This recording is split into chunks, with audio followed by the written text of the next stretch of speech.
Everybody, so in this video as well, I'm going to show you how to actually withdraw from your Binance to your mobile money. So the first clip was how to deposit from your mobile money to purchase USDT, which is on your Binance, right? So in this video, I'll be showing you how to actually withdraw your USDT to your mobile money. So as always, the first thing is to actually open up your Binance account. So when you open up your Binance account, this is what you're going to see, or your Binance app. This is what you're going to see, right? So from here, you're going to go to where it says portfolio, right down on your right. So you're going to see where it says portfolio. Then from here, this is what you're going to see. Remember, what we're actually dealing with is USDT. So you can see that in my USDT wallet, I'm having about $34, right? So I'm trying to take this out, or to withdraw this 34 to my mobile money account. So I'm going to click to where it says take out. So from here, once you click to where it says take out, these are the two options that we're going to have. And what we're actually looking for is to sell the crypto that we have into actual Zambian Kwacha, right?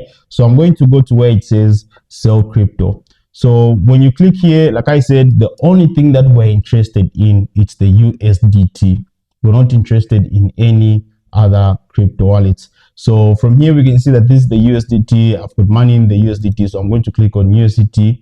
From here, the USDT that I'm trying to withdraw, I'm trying to withdraw everything. So I'm just going to click on 100%.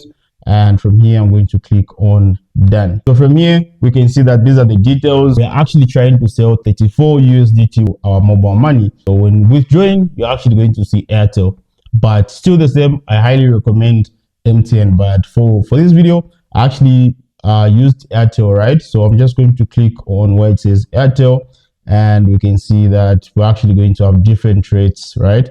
They're going to have different rates. So Airtel Money with P2P, MTN Mobile Money with P2P, that's what we're going to be interested in. The next thing is to actually confirm. When I confirm, this is what we're going to see. This is the person that you're going to actually transact with. From here, you're going to actually place that order, and that person is supposed to confirm for them to actually send you the Kwacha direct to your mobile money. So this is how you can simply withdraw using mobile money on your Binance app. See you in the next video.